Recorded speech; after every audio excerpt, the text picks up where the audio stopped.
What's going on, everybody?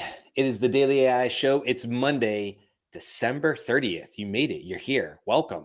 Because today, Monday, is our 2025 AI prediction show. With me today, we have Beth, Jumi, Andy. I'm Brian, and we might have Carl maybe popping in the door here in a little bit. So, what we're going to do today is what we actually did last year. We did it a little bit earlier in the year. I think we made a smart move by going so close to the end of the year, with tomorrow being New Year's Eve.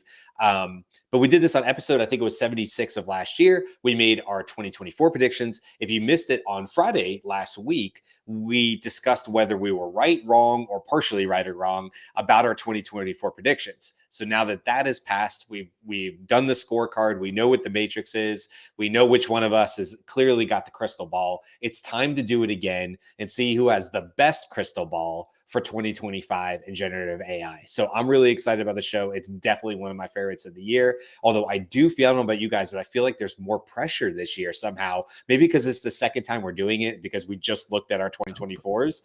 Welcome, Carl's here as well. I don't know. I feel like there's a little bit more pressure this year to come up with some bangers here. So we were just okay, so I'm going to give a quick background and then we'll jump into them. We were just saying we have a good idea for next Monday's show, which is to say, like Jumi and I and all that. We're like, yeah, I don't know. We're talking about we didn't say our predictions. We don't know what they are yet. We're going to share them live, so we all learn together. But we're saying like, yeah, I don't know what's that batch. You know what? Like crazy idea. So I think what we'll do next Monday, it won't be a prediction show, but we're going to go off the rails. We're going to talk about the stuff that could happen in 2025 that's a little farther out than predictions, but still could be really, really fun. So come back to us next week as well, because we're going to have some really fun discussions about the data centers in space and things like that are like really cool, fun ideas and topics to talk about in the generative AI space. Okay, so there's your intro to it. I'm excited to get into this one. And as always, we try to pick out somebody who's just like Jimmy usually says on Wednesdays, who's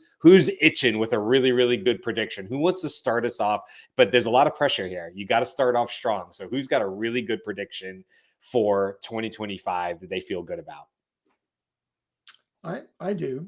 Oh, At Andy. least I don't think this is like a point prediction as much as it is a progression prediction Okay. that's supported by what's happened recently in 2024 with the emergence of agentic AI.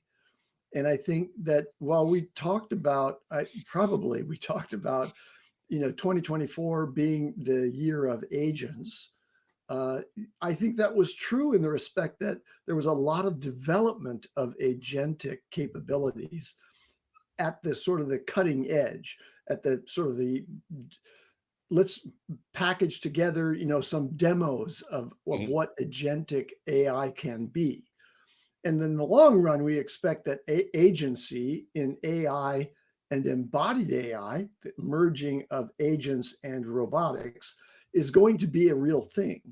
I don't think in 2025 we're going to see much more than demos of that kind of robotic or embodied AI agents.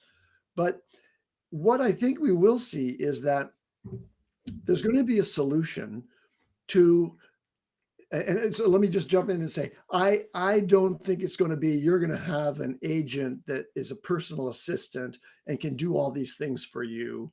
And you'll be able to sign up for such a thing, and it's going to be fully satisfying that way, in large part because the reliability of any one LLM or any one agent is questionable. And so you don't want to allow agency to a single agent entity.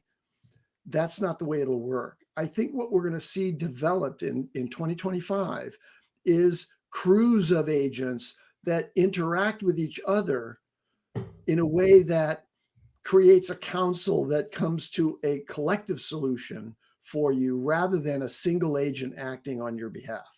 So there's a company called Crew AI that I think has been founded on this concept, which is okay. We're not going to have just a single, comprehensive, advanced intelligence agent that's working for you. There's going to be a bunch of little action-oriented agents that have specific domains that work together in a group and come together to resolve an objective that you've assigned to that group of agents. Now, how do you actually deliver that in the marketplace? That's a trick. But I think that's where the sort of the ice breaking is going to be towards this vision that I have of a future where embodied AI, that is robots with actual capabilities to undertake actions in the physical environment for you. And I know everybody's moving towards humanoid robots, but I don't think that's going to be where they emerge first. I think it's going to be this combination of digital agents in a council that you can call upon, and each one of those agents can counsel with and confer with the other agents in that crew, and that's going to be the way that really advanced capabilities are delivered to you. And my final comment on this is that AI has been pretty unreachable for the mass population. It is something that we've been playing with for 2 years now, and it takes a lot of time, effort, and understanding in order to get real good work product out of it. And that's why, as yet, only 6% of even enterprises have accomplished effective delivery of AI contributions to productive workflows, just 6%. But agents and crews of agents will make it much, much easier for you to simply give AI, as a general concept, an assignment.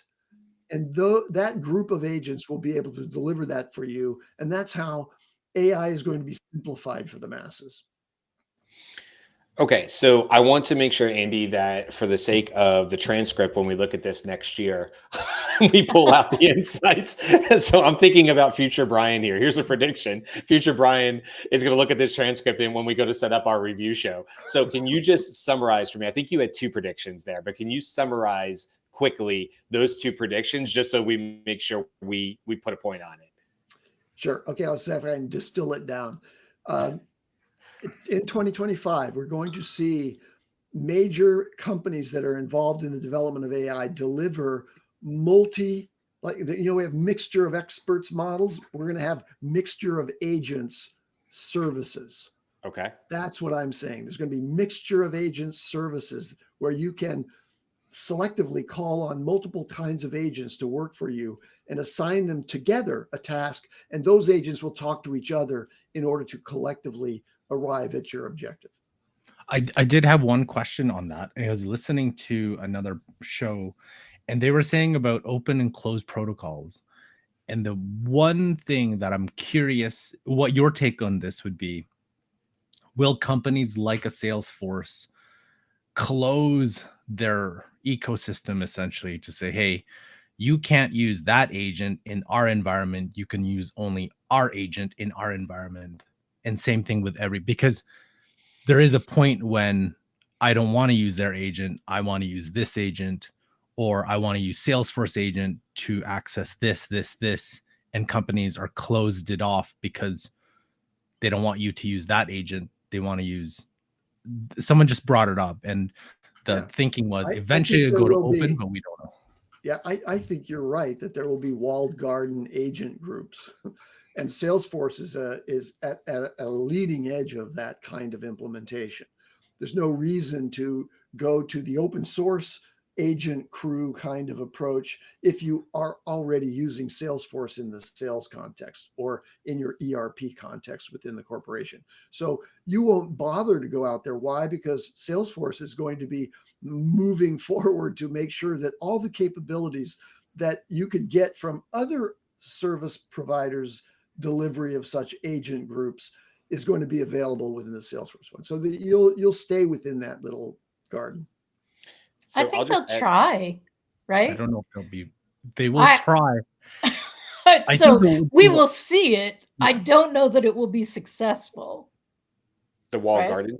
Yeah, because if you give your agent full autonomy, like give your oath essentially to access, like just like you are able to access any program that you've paid for or subscribed to, then technically if there's a all-encompassing agent, wouldn't that thing, it's as if you're going, it's as if you're doing it with your authentication with your credit card and doing all those things. So it's very tough to stop you because essentially they're stopping you.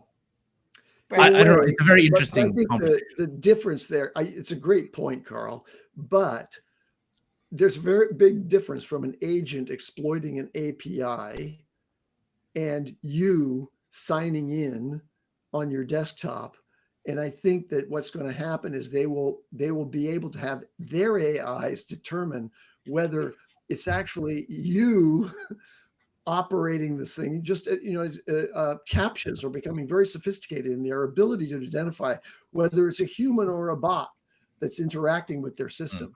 And if the walled garden really wants to make sure that there's no leakage, if you will, from the wall, then I think they will have AI capabilities to do that. But that's a very interesting and I think sort of associated but not primarily important question about what's going to happen in 2025, because the people who are using Agentforce at Salesforce are probably not going to simultaneously have another agent that they're using to use Agentforce in 2025. Now, eventually, I think that's an important thing that is going to have to be resolved. It's funny that you're talking about Salesforce because I'm not sure that's our best example. Because there's a big pain point in trying to integrate the information that's in Salesforce and in these other tools, and agents are perfect for that. But I want to do the thing that Andy typically says, which is if you are watching us on LinkedIn, like where are you? Because I know you are, Jeff. Thank you. We appreciate you.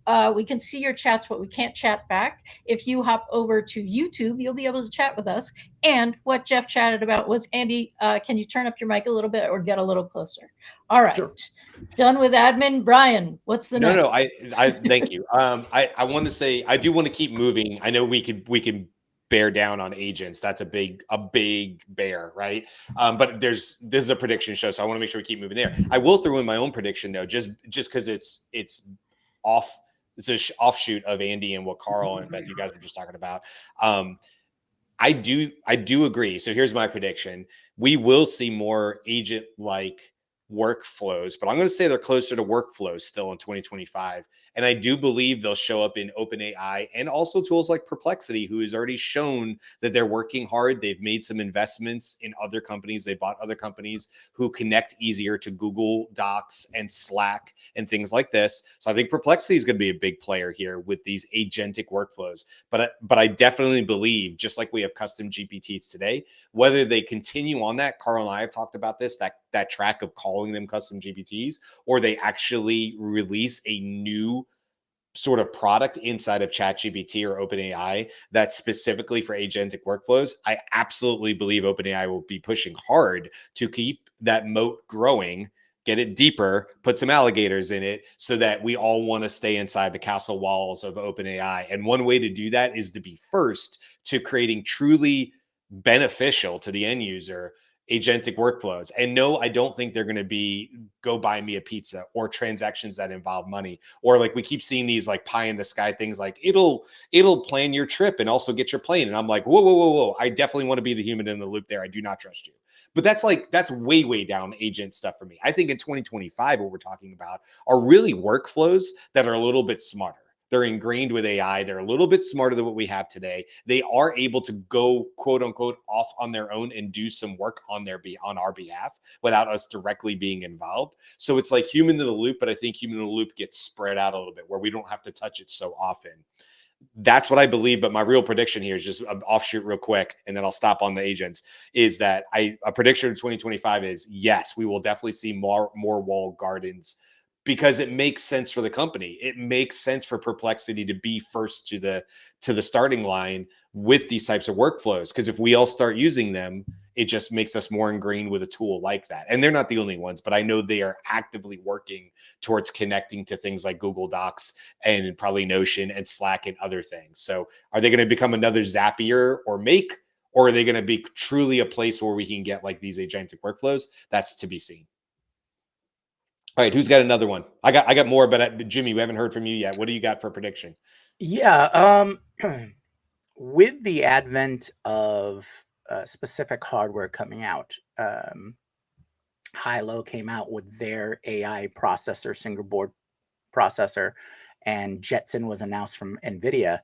I think the second half, probably, yeah, in the second half of 2025, we're going to see a boom of edge AI applications, Mm-hmm. right? I would say in 2023, 2024, there wasn't enough of the hardware out there, or it hadn't been in people's hands enough. But I think now is when we'll see just rapid development on that side. Any touch point with how people use things, I think that's where edge AI is going to live. You're going to start seeing AI enabled every device, really, you know, and it'll just be in people's homes, in people's hands, however they would implement. So that home electronics space, I Mm-hmm. think we're going to see a big increase in AI adoption, in the fact that it'll be in the hardware.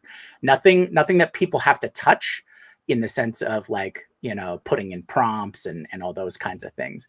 But I think that'll be a hockey sticks for development on that side for 2025. Can you give some, like, just, I'm not trying to pin you down, but can you give some specifics? Because you're talking about kind of Internet of Things, AI at the edge. This is adjacent to one of my predictions, which we could talk about or not, which is lightweight AI models that are able to live actually locally on these devices. But let's say that's not even there, Jimmy. What are some, like, quick examples or use cases, whether it's maybe going to a store or maybe it's a business application of that edge device? Maybe it's a Ring doorbell cam. I'm not sure, like, but where does your brain go when you think of, like, 2025? What's a device or a couple devices that we would potentially see AI at the edge? Yeah, the Ring doorbell is a great example. I think we will see all of the incumbents, you know, they'll be adding AI to their process. That's a sticker that's going to go on the box, right? Yeah, Um, that's a good prediction. yeah, I think that level of consumer electronics is where you're going to see it, right? A lot of it might be partial, updates from the internet, but most of it will be crunching on the hardware itself. So security, home security. We're talking about things like um, power management, temperature management, HVAC systems, everything you'll see in the kitchen. It'll Mm-hmm. all have those aspects to a certain degree. I think a modern AI-enabled refrigerator, beyond some of the simple things that we've seen already in the Internet of Things kind of application, but we'll now see bringing up, I don't know, recipes based on the things that it can visually recognize in your refrigerator, Mm. just off the cuff. That's the level that I'm talking about. There's more integration for web applications in a lot more of the appliances, like, for example, washer dryers, right? They can now connect to the website for information or for latest updates and Mm-hmm. things like that. More But with smart devices.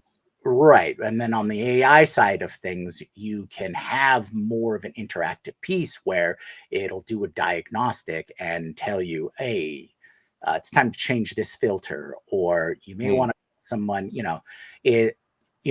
how your car will tell you, right? Because it's got a full computer in your car nowadays, Sure. for most cars. Multiple Yeah.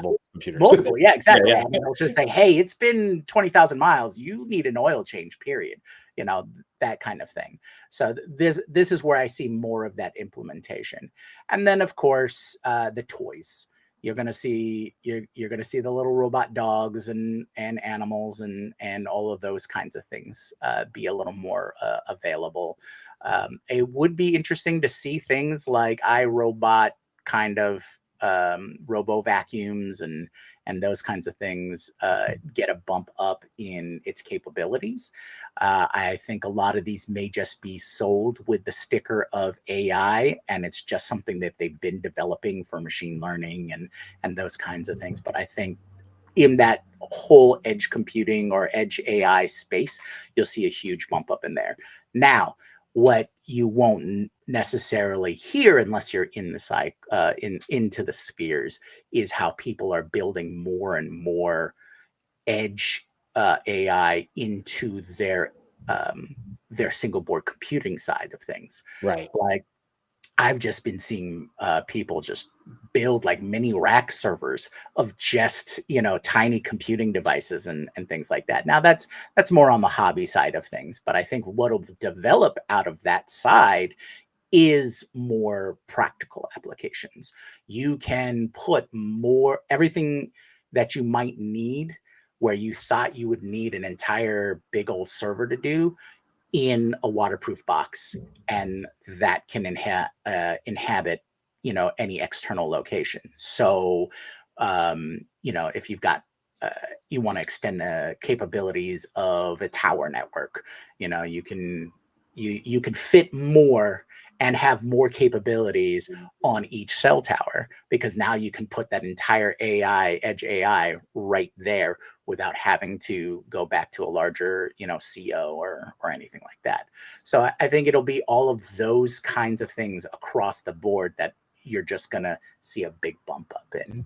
And so this is a good, we'll jump on to the next prediction, but this is a good stopping point to mention that a lot of what you're talking about, Jimmy, is this edge technology. One of the single best places to learn about that actually happens starting a week from tomorrow, and that's CES. That's the big trade show that goes on every single year. We always say, like, we didn't make it this year, but next year I kind of think some of us will be there talking or be presenters, or at least we'll have media passes, because our show's actually growing. Thank you to everybody in the comments and everybody who subscribed and liked to us, which make sure you hit that like and subscribe button. That's literally how we get access to these types of trade shows and get invited to them, is by us growing. And we almost hit the threshold this year to go out to CES. So if you want us to go to CES and be doing the show live from Vegas or wherever it is in 2026, like and subscribe. You're helping us a lot, and we'll be able to bring you better content. But that's January 7th to 10th, literally a week from tomorrow. So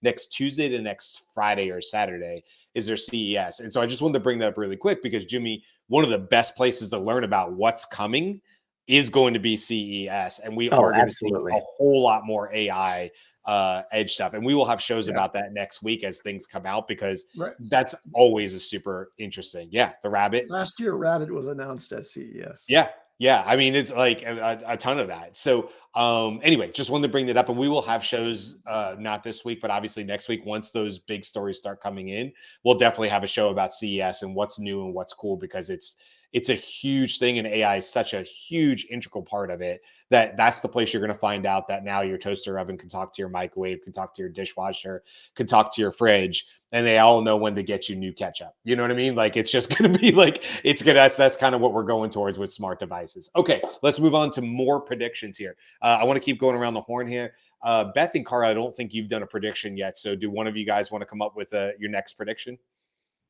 Sure. Carl, we couldn't hear you. But I will. Go ahead, Beth. Cool. My prediction is that we will see more innovation with the chips. So I think the US or some non-China manufacturer will actually start manufacturing light-based chips. The challenge with that will be whether they can get the price down enough, because it's a new design, right? So they'll be expensive at first, but it's so it uses light instead of electrical impulses, which means that it's way more infinite in terms of our ability to create and write with it, or transfer with it, I guess is more accurate. And China is already doing this. So we're not going to be the first, but I am very hopeful that we will be able to benefit to a certain extent. And that's just light. Like, I'm interested in that. I think there will be a bunch more innovations, like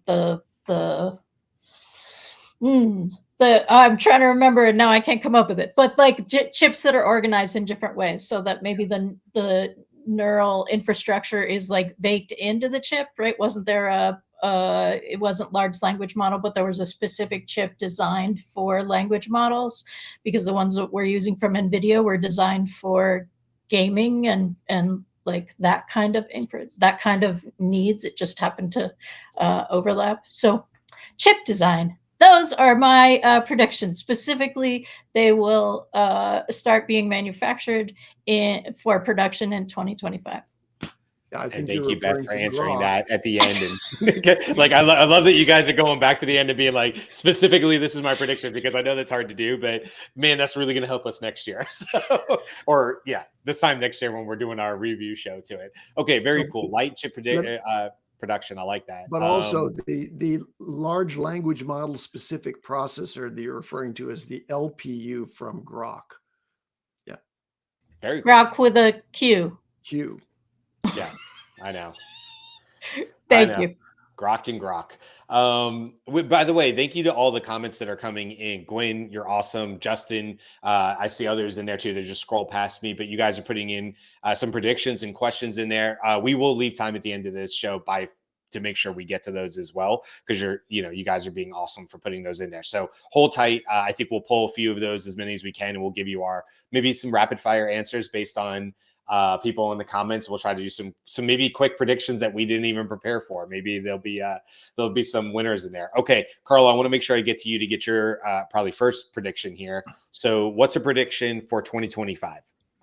For me, it's the increased use of I think the one piece of just one thing that people underuse, or I've seen underused, where even though the tech is kind of been out for a while, there's so much you can do with it.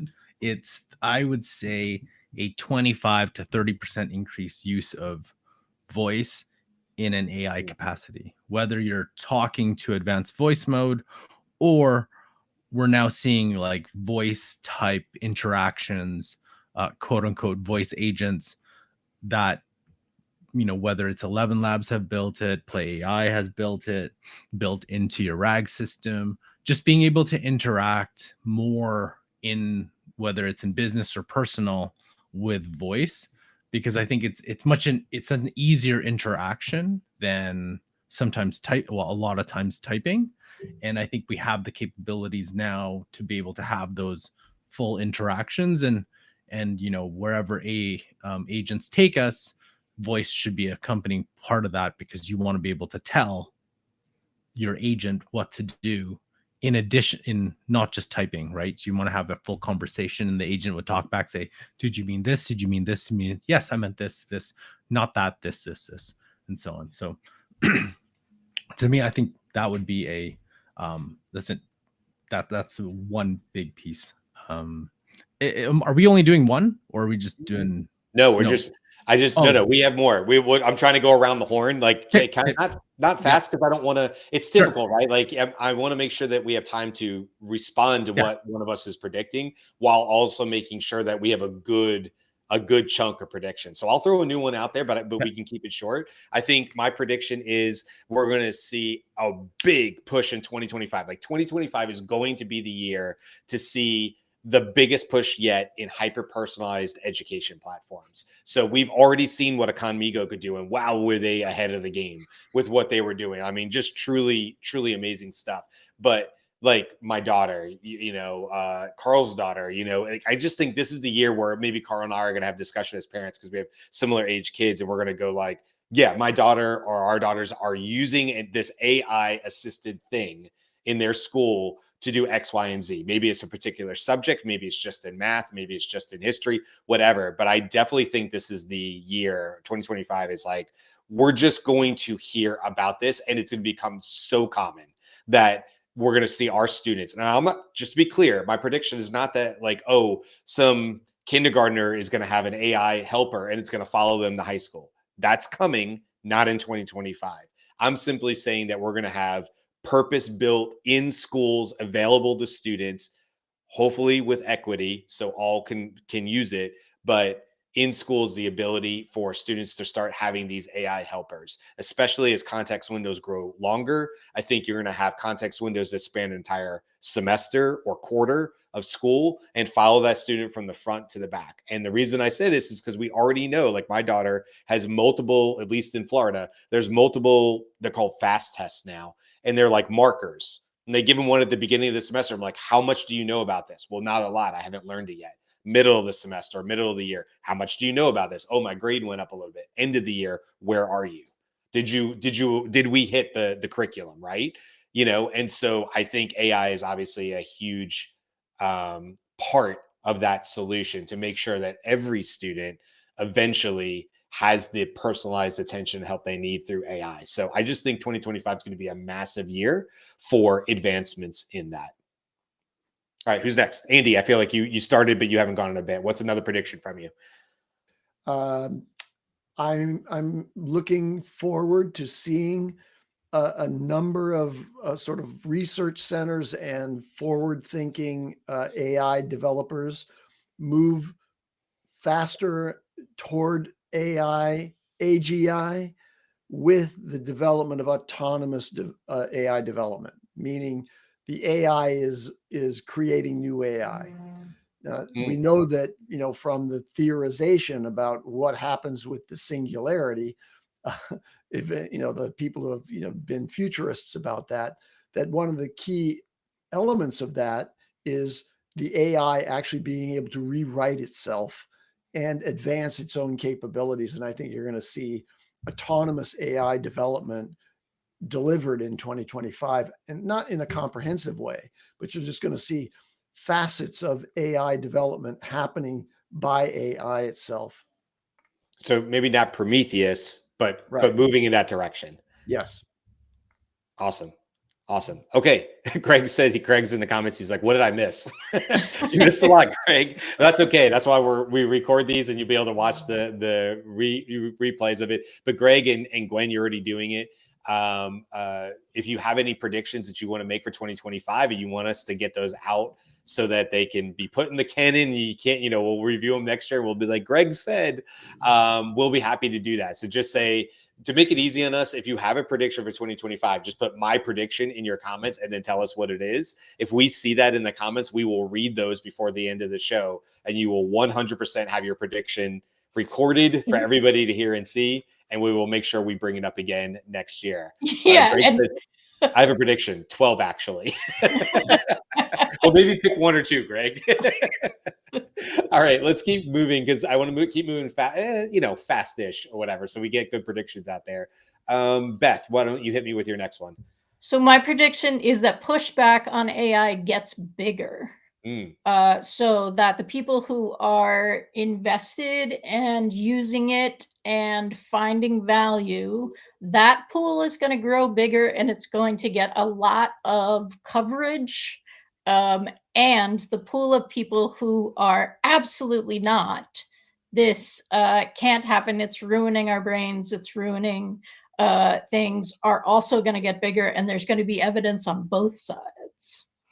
And I also predict that the sort of wise path, or the path that gets both value, will be lost. That nuance will be lost, right? Like there are ways that if you rely on AI, to do things for you, you are developing less skill outside of the skill of using AI.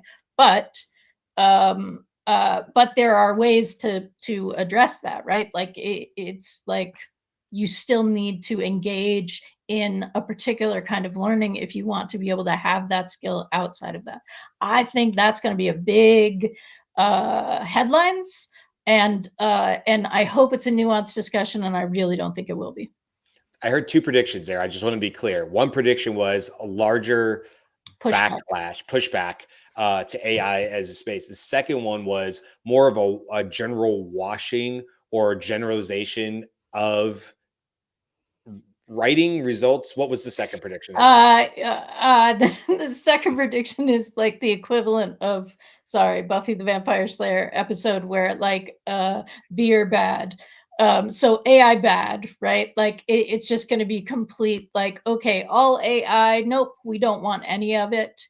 Or all AI, yep, it's great. And I think the people who are really in it will not be doing that. But I do think that there's going to be like a schism as opposed to just like a bell curve or something. Okay. Jimmy or Carl, you're up next. Yeah, I have something that might be tangentially connected to what Beth was talking about. I think there will be a major negative event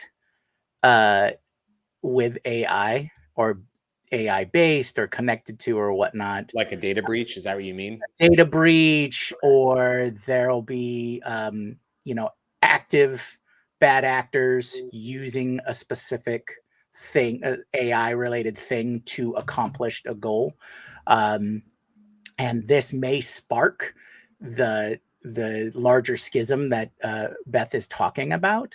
To what degree we'll see it, talked about in like a mainstream news and things like that, I'm not exactly sure, but definitely in the AI space there'll be a big deal. We in terms of how fast AI is, we're due for one, and I haven't seen enough out there talking about AI in cybersecurity being advanced enough to already circumvent.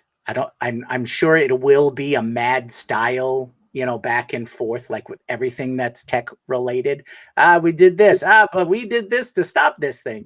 There'll be tons of that, but I think it's still a little behind of where it should be. And I think that whatever that event's going to be, that could possibly trigger that larger schism, or we're going to see a response from larger organizations. And I think it'll just be large enough to where it's not just water under the bridge or anything like that. So there's certainly a little bit on a downer note, but I think there'll be at least one next year. No, I think you're right. I mean, there's a lot of people waiting to say, I told you so. There's a lot of people waiting to say, I told you AI wasn't as big and bad as everybody said. Like they're relying, they're putting their reputations on that. So you're right. Like one significant data breach that is involved with AI or generative AI, or somebody confirms that, what they put into ChatGPT got leaked, and it was sensitive data about their company or whatever, something like that, right, is going to catch fire. So I think that's a really good prediction. And you're probably right that it won't take much for it to catch fire in the news. And that will be the thing that goes across all the platforms. Of course, we'll all be sitting here as people who talk about this daily go, number one, it's not as big of a deal as they're making it out of the news. Number two, they just need to knock somebody down. Like that's just part of it. We all like to see something fail. So I think that's a really good prediction on it. I do want to bring in a prediction from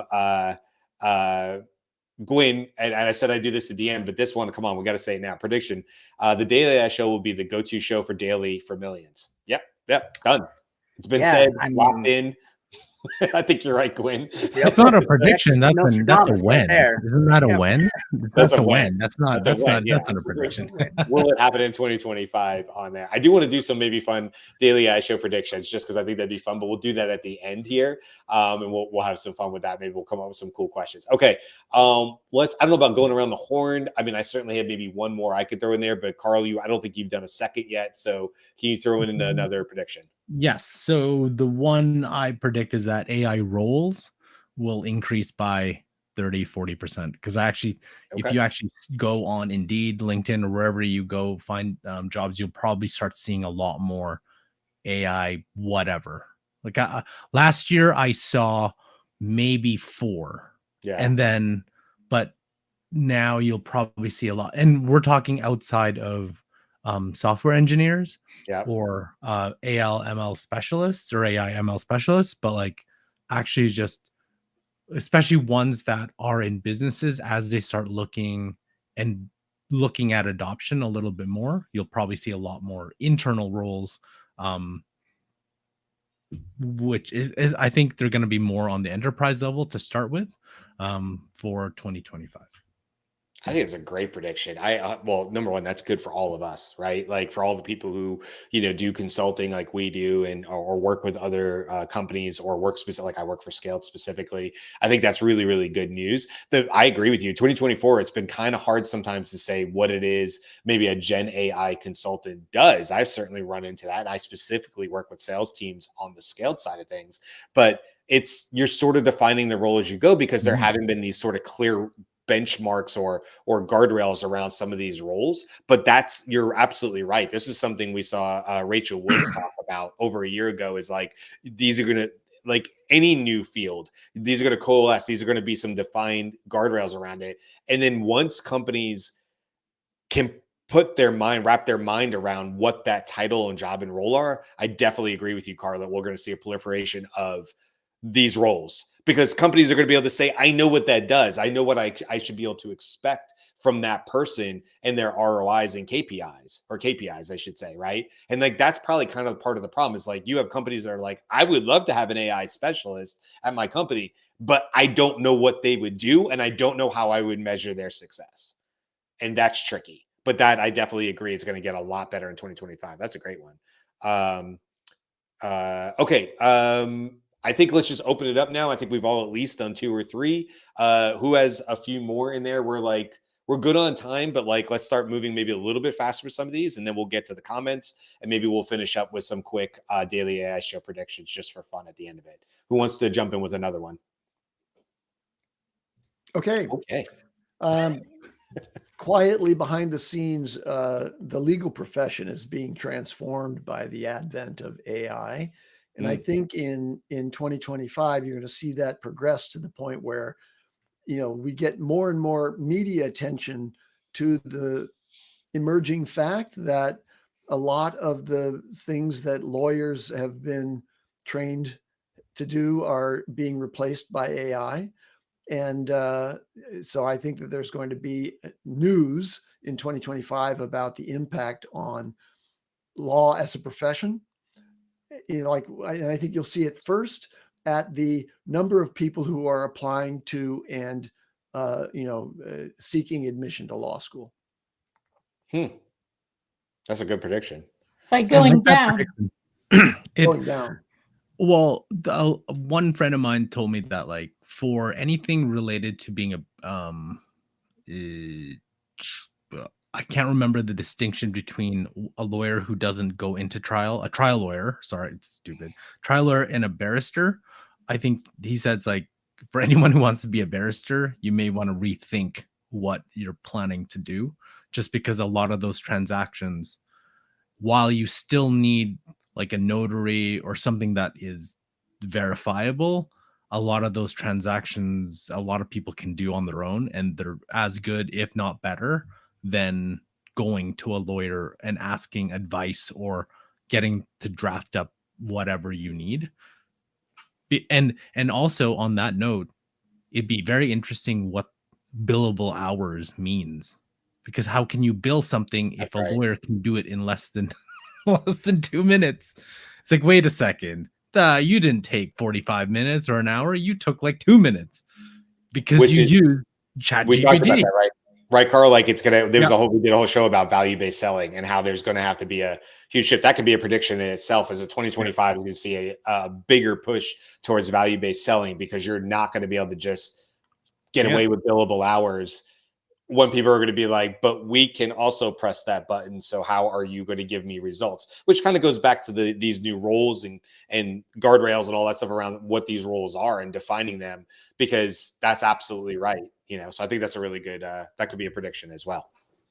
So this just occurred to me, but I'm going to jump on what Carl said. I predict that roles like notary will be challenged on whether AI can be a person enough to be a witness and a documentarian. Those sorts of things where we have like somebody needs to be there. Does that somebody need to be human now? Maybe an AI plus blockchain type solution. Yeah. That's really cool. All right, I have sort of a silly prediction, but I'll throw it out there. Yesterday, you guys know this because I think I told you off camera or whatever, but I think I did. My wife bought me a robot massage. This happened yesterday, guys. I went to Orlando, and the company's called Escape, AESCAPE. There's a company. They were only out of New York doing in Equinox gyms, like the high hoity-toity, like, I don't know, that's what I think of Equinox gyms being. And I was following them probably on TikTok or something like that. And it's quite literally 2 mechanical arms that you lay down on a massage table, and it does a back massage. Okay. Well, it came to Orlando, which is close to where I am. It came to the Ritz-Carlton in Orlando. And I was like, I told my wife about it, and she surprised me with a 30-minute massage. So I actually drove over to Orlando and got this yesterday. Now, this is kind of AI, and I'm going to tell you why. Really quick. You lay down on the thing. There's a lady that comes in. You have to put on different clothes that are like, help it with like the reduced friction, sort of like almost like tight Spanx or spandex, right? Like it's tight to the body so that the arms, the mechanical arms, it analyzes and does a scan of your body. And when I tell you it has pinpoint accuracy into certain muscles, like you would if somebody was kneeling in with a thumb, I am not saying this is a replacement and all masseuses are out of job. No, nothing like that. But very cool to see the integration of like an AI and pinpoint accuracy and the technology and everything else. So my prediction in 2025 is that type of technology is absolutely going to grow. I absolutely think there's a space in the market for it. There was whole kind of conversations in my house about, pro-human massages versus non-human massages. And I'm kind of like that. I don't want the chit chat and the whole thing. Just give me a good back massage. I still feel amazing from yesterday. So my 2025 prediction, kind of silly, is that we will see more of these types of devices come to our hometowns using AI as part of those processes. So robotic. Describe what the arms or whatever was massaging you looked like. I will, you know what? Let's keep moving, and I will pull up a picture because it'd be much easier just to show it to you from their website. Good. But give me a second to do that. But it's basically like 2 Kumba arms. Yeah. I don't know however else to describe it or whatever. But whatever you think it's going to be, it's better than that. That's what I will say about it. It was pretty amazing. And also, I feel like many other daily AI show hosts would be willing to be guinea pigs in your expansion. Should you have a gym or a hotel chain or something that has this, we would love to talk about it on the show. Hit us up. I am not kidding. That is a great idea, Beth. I like that. Let's meet AI where it's at in hotels, resorts, amusement parks, any travel locations. We should even analyze how it's being done globally so that we all go to Paris and 100%. We all go to London. 100%. I'm willing to be a sponsor for Escape. Hey, pull it up real quick for me, Beth. I'll do 2 seconds because we're going to move on from this. This is what it looks like, though, because everybody wants to know. This is literally like what it felt and looked like. You can see the arms. You can see that has more of a flat face to it, but then it also has like the bottoms there. Those turn and rotate. It is completely silent. It's not like you hear the robot moving around and stuff. Which I thought was interesting. It's not like, meh, meh, meh, meh, which would be funny if you were getting a massage and it sounded like mechanical arms moving, So anyway, AI in really cool space, moving into a field that maybe we didn't particularly think we saw, but super, super cool stuff. I'm so excited yesterday. I told my wife I forgot that part of it was actually getting a massage because I was way more excited about having a massage for 2 robot arms doing it and kneeling and stuff. So there you go. Okay, let's move on to Carl, get your mind out of the gutter too, because I feel like everybody's mind goes to the gutter when you talk about robot massages. So mind out of the gutter. I could see the smirk on your face. You don't even have to say it, Carl. I could see where your mind is. It's already happening in the chat. Oh, is it? Yes. Yeah. When you said the moment you said 2 robot arms, you're like, well, that's the end of that. And it's like pinpoint accuracy. I'm like, you know what? Back massage. Like it's like you're setting yourself up for this. This is not this. Hey, can I tell? This is on that point though.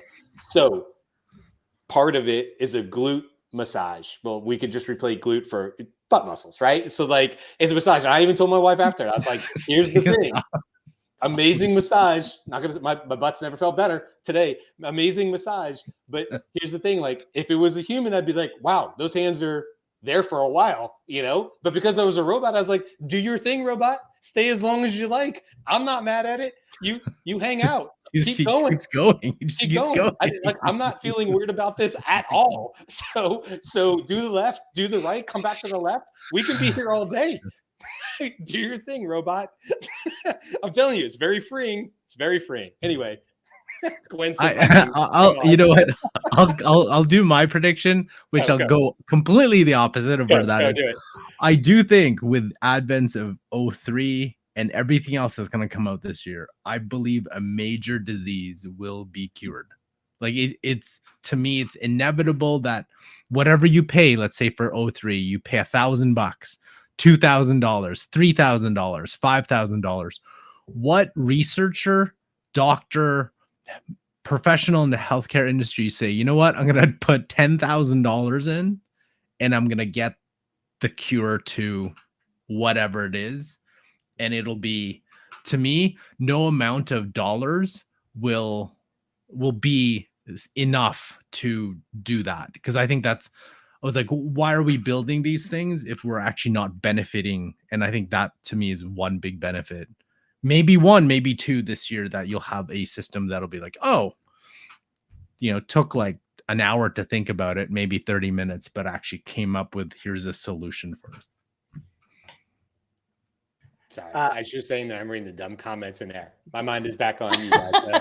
Still, I can't even go into the comments. I know better. I love you guys in the comments. You're the best. I love you, all of y'all, for all of your comments in there. Jen's got a really great one though. Jen's got a really great one. It's and this is for you, Carl. And this will be my wacky one. Carl's recycling problem will be alleviated in 2025. Wow. There will be a recycling pie in the sky. Yeah, that's my pie in the sky wacky one. Boom. Lies. And Carl, when you pick it up, because you've already promised all of us and all of our viewers that you'll pick up the recycling robot. So so I'm going to attach a GoPro to this thing. Yes. Yeah. And we will see it actually succeed or fail. And depends on the time of year too, because if it just happens to be in the winter, I was like, this is going to be even more difficult because it's snow and navigate all sorts of stuff. If in the summer, maybe it's easier. So we'll see. Carl's recycling cam. I just want to comment on your medicine. I agree. I think personalized medicine will also be the other side of that. But for me, Carl, I think that the things that will get cured are small, rare diseases because they will be the first to adopt that. Right. Like, so it's got a certain number. And I would bet that it's a certain number of like a disease that affects a certain number of kids that isn't dominant enough to like be part of the research now. But it's they can pool their resources enough to make that really happen. Like a rare symptom or like something that's like affects only 0.01% of the population or something like that. Right. But the 0.01% pooling resources is going to be able to help. Yeah. Okay, so based on time here, I do want to go to the comments. Okay, so this is sort of a real quick response from you guys. Gwen was asking early on thoughts on how infinite memory will factor in. That was based on our conversations earlier. I think, Andy, you had kind of kicked us off there. But just in general, when infinite memory, real quick, do we have any predictions on sort of infinite memory in 2025 from anybody? I believe that there will be announcements that they have achieved it. And I also believe that infinite memory will be wrong. Just like our infinite memories, it will not be accurate infinite memory, but that will be part of the pattern as opposed to a training error, right? Like we're expecting robots to be, AI to be better than us. Yeah. Okay. Let's see. Will people use less and less computers for communication because of lack of trust and overflog of AI interactions versus human? Will people use less and less computers for communication because of lack of a trust of interactions versus human? Ooh, I see what you're saying, Gwen. Like, this is from Gwen, by the way, saying that will people be more skeptical? Maybe this goes to your point, Beth, about the maybe a chasm, or Jimmy, what you were kind of predicting. Like, as it's evident that you're using more AIs and chatbots and it's not a human interaction, will that cause people to like use less customer service or more customer service because they're getting their answers solved faster? Or is there going to be a pushback to, I'll go to the phone because eventually I know I'll talk to somebody? And yes, we know you can use AI on phones too, but is there going to be a push the other way? I guess that would be where my mind goes with that one. Any thoughts real quick? Yeah, I think it'll be less an active choice to use less and less computers for that interaction, because I think the reason why those devices or those AIs were created was to fill the need, because nobody likes communicating with customer service if they don't have to. I think what we'll see is an increase of human interaction as a point of value. So I think people will value more of their human interactions and this is more on the personal side than less than on the business side.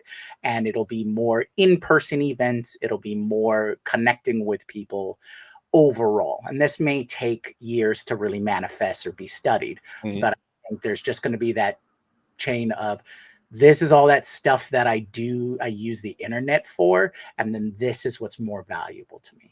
So larger message chains, direct messages, those kinds of things. But I think that's where people are just going to naturally tend toward, because they want those worlds to be more and more separated for them.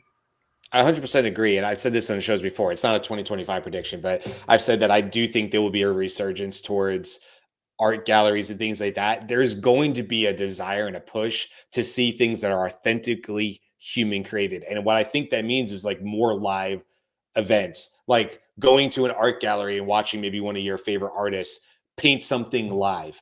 I can see it. They have a brush in their hand. They're creating it live on the canvas. There's no AI involved here. And I think the value of those types of experiences are going to go up quite a bit. The value of that type of art is going to go up. I think anywhere where people can definitively say AI had no impact on that, those values are going to go up for the things like art in our world and stuff, because as much as I love the stuff that could be created with AI, I think just as much it's going to push value towards things that are almost certifiably human. And there'll be value there, whether that's somebody doing a carving or whatever the case may be. There's going to be a value there for artists. So I'm kind of with you on that one. Justin had a comment really quick, because I'm trying to move through these quick, and then there were some actual predictions. Justin said, for the average person in 2025, I could see more integration of machine learning in everyday tech, like Apple's approach, focus, predefined, and less broad than LLMs, easier to control. I think I definitely see pathways towards that. So I agree. Anybody else not agree with Justin on that one? No, I would say we're all on the same page there, right? Hold on. I want to call out Cisco's prediction. Yes, please. Which is that in 2025, Anthropic will deliver a model that rivals the O3 model. And I'm going to add to that and say, I think they'll surpass the O3 model. I think Anthropic will come out with something that's a leapfrog, but not in a dramatic way, but it will not just rival, but surpass O3. Do you think Google will do the same? Just curious. They have to. I don't know if you saw the note. I think there was some talk where like they had an all team meeting and they were talking about like, this is the 2025 is pretty big because everyone's like just racing now. And they see each other's like, with DeepSeek coming in, and then what we saw at the last month of December, you can only bet. And you know what's crazy too is that the faster it goes, it's actually not good for businesses, because they can't understand it. They're just like, what the hell just happened? No one I know understood what shipments was, but what happened in like that 2-week span could have been done in like 2-3 years. And right, it's crazy. slow progression, but no one can do that. It's like, what just happened? This. I was like, I don't even know how to use this. Now you're telling me 7 different things that showed up. Imagine that now 6 months of this. That's insane. Which is why everybody should continue to come back and watch and like and subscribe to the Daily AI Show, because that is exactly what we're trying to help with. I mean, it is the exact reason why the show was started and why we all got together, was that we know that this stuff is hard to keep up with. And basically, selfishly, we started a show to keep us all on our toes and make sure that we're keeping up with it day to day. And then, of course, we're having these conversations live so we can pass on those same conversations you guys, and of course you're in the chat having it with us, and that is only going to grow in 2025 as well. So, you know, if to Carl's point, it all moves. So how could you possibly really deconstruct everything? We did our best over that shipments period in December to really understand the true impact that just December's announcements from all the big players and the minor ones are going to have in 2025. We could do the next 15 shows on that. You know, so like that's a good reason to keep coming back here. So I want to bring that up. I want to bring up Greg's because it's funny. He's like, let's go big, real big. And then he said, Gregorian AI prediction 2026, number 11, a world where time becomes customizable. AI integrates with perception, altering technologies, enabling people to subjectively slow or speed up their experience of time. And then there was a pause. And then Greg said, that's too big. Sorry. So, I love that, Greg. I love that it was a prediction, but it was a 2026 prediction. We skipped 2025. And then he's like, that was too big. We went too big on that one or whatever. Okay. Gwen says prediction, increase in smaller businesses versus mass produced. Increase in smaller businesses versus mass produced. For AI, I'm not sure. I'm sorry, Gwen. I'm just trying to, but yes, if you mean for like AI, will bigger, will smaller businesses get involved? Sorry, Gwen. Trying to make sure I understand that. It could have been for agents or edge AI, right? Okay, yeah, at that time of it, that there were more. Okay, you guys help me out because I want to make sure. Am I missing any? Tactical AI prediction number 4, blockchain, the bane of all central authorities, melds with AI, enabling us to personally stay out of the eye in the sky's sight. Not 2025, but yeah, I could see that. That was from Greg. Anything else, guys? Then okay, now we're getting into the robot massage comments. We'll skip on past them. In 2025, I might like to hear less about Brian's glutes. Sorry, Jen, because you said that. It's happening more now, and I know you're going to enjoy it, Jen. I know you're going to enjoy it. So watch out in 2025. Glutes will be a big discussion. My glutes specifically, and I'll only call it my butt just to make it weirder. Doctors, Justin. And on that note, everybody, thanks for joining us. I know. Well, I just want to make, I don't want to, because I said put your predictions and I just didn't want to miss any on there. Predict more drones. Yeah, I think that's a good one, Gwen, on there. Okay, I do think I got to the bottom of the list. I just want to make sure everybody's, voice was heard on there. I know we're over time. Okay, we didn't get to our daily AI show predictions. We'll do that another time. Hey, tomorrow is New Year's Eve. Then we have New Year's Day this week. It's a lot of fun. A lot of people are off. So keep on coming back and joining us every weekday at 10 a.m. Eastern, 7 a.m. Pacific. We're here Monday through Friday. If you're just finding us because of this prediction show, welcome. Thank you. Obviously, we have lots of people in the comments, both on LinkedIn and YouTube, but I will be honest with you, YouTube is the better place to do it because we can read and react. And unfortunately, with the LinkedIn side, we can see it, but we can't respond to you directly. So YouTube is a little bit easier for that. But whether you're watching us on replay or live, thank you so much. Please hit the like and subscribe. Go to our website, dailyishow.com, and you can subscribe for our newsletter. Last edition, the 30th edition, went out yesterday. Goes out every Sunday, and it's even more. It's like being in the VIP room of this show where we just share even more stuff that goes beyond the live episodes. So that's it. I think, Jumi, is this our longest episode ever? Yes. Like, yes, it is. It went over an hour. I know. That's okay. If you're going to do it big on your prediction show for 2025. That's it, everybody. Bye. We will see you tomorrow for our New Year's Eve show. Aloha.